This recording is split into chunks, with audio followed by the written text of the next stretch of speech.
अस्सलाम वालेकुम dear students, welcome to online class. हमने थर्ड चैप्टर स्टार्ट किया हुआ है और आज हम इसका लॉ ऑफ कंजर्वेशन और मोमेंटम का टॉपिक पढ़ेंगे। That is very very important for long question और इसलिए ध्यान से आपने सुनना है। लॉ ऑफ कंजर्वेशन और मोमेंटम को स्टार्ट करने से पहले आइसोलेटेड सिस्टम के बारे में पता होना चाहिए। Isolated system is a closed system. ये ऐसा सिस्टम है जिसके ऊपर कोई एक्सटर्नल फोर्स एक्ट नहीं कर रही होती, यानी बाहर से कोई भी फोर्स इसके ऊपर एक्ट नहीं करती। ऐसे सिस्टम को हम आइसोलेटेड सिस्टम कहते हैं। फॉर एग्जांपल, गैस के मॉलिक्यूल्स अगर एक कंटेनर में बंद है तो वो एक आइसोलेटेड सिस्टम बन जाता है। गैस के मॉलिक्यूल्स का बाहर से ताल्लुक खत्म हो जाता है, रब्त खत्म हो जाता है, तो ऐसे सिस्टम को हम आइसोलेटेड सिस्टम कहते हैं। ये लॉ ऑफ कंजर्वेशन और मोमेंटम का आइडिया कहाँ से आया? बेसिकली आपने न्यूटन का क्रैडल देखा होगा, इसके बारे में सुना भी होगा। ये एक ऐसा आपके पास सेटअप बनाया गया है जिसके अंदर न्यूटन ने ये बेसिकली बनाया था, जो आपको ये दिखा रहा है कि जितनी क्वांटिटी ऑफ मोशन ये बॉल पूरे सिस्टम को दे रही है, उतनी ही क्वांटिटी ऑफ मोशन यानी उतना ही मोमेंटम इस बॉल को डिलीवर हो रहा है।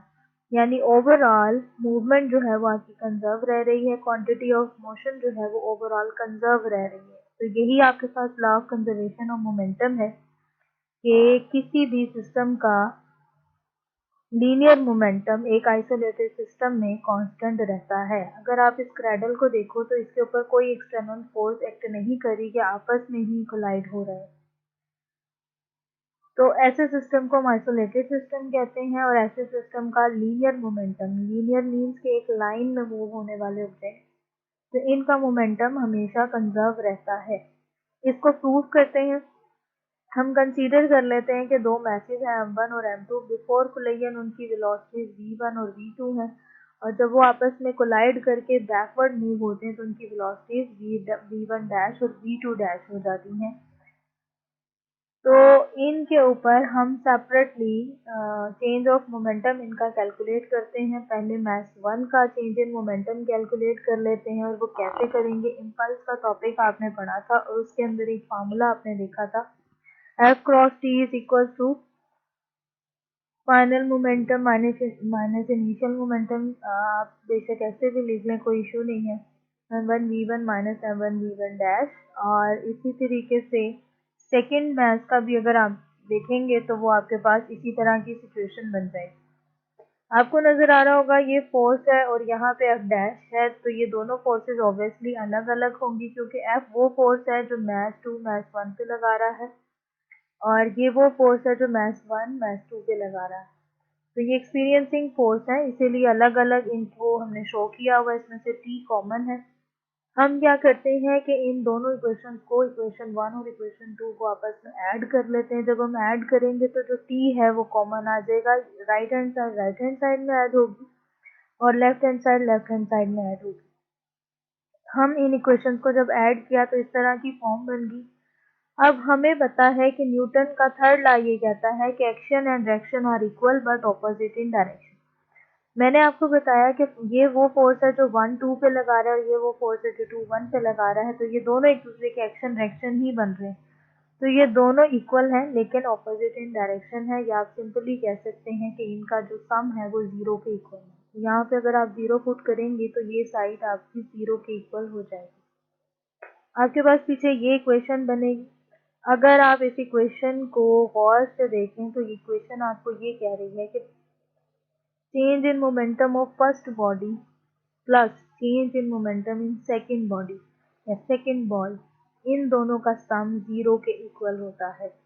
यानी total momentum, change in momentum of the system is equal to 0।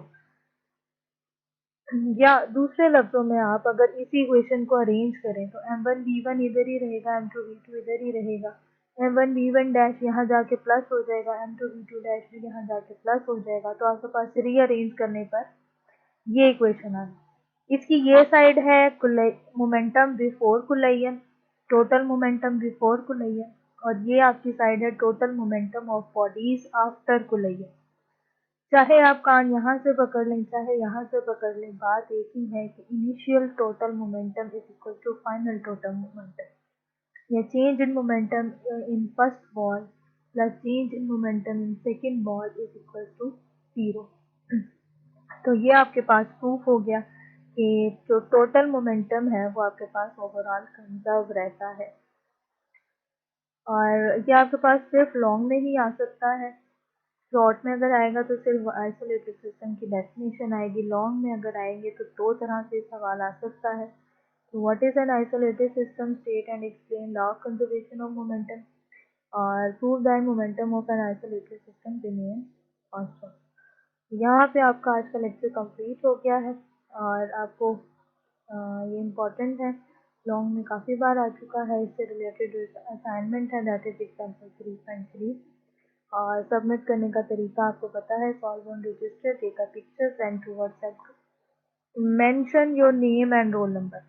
आपने अपना नाम और रोल नंबर उसी पेज के ऊपर मेंशन करना है जहाँ पर आप एग्जाम्पल सॉल्व कर रहे हैं। ठीक है, अलग से सेपरेट मैसेज ना कीजिएगा, इससे मुझे आपकी अटेंडेंस मार्क करने में आसानी होगी।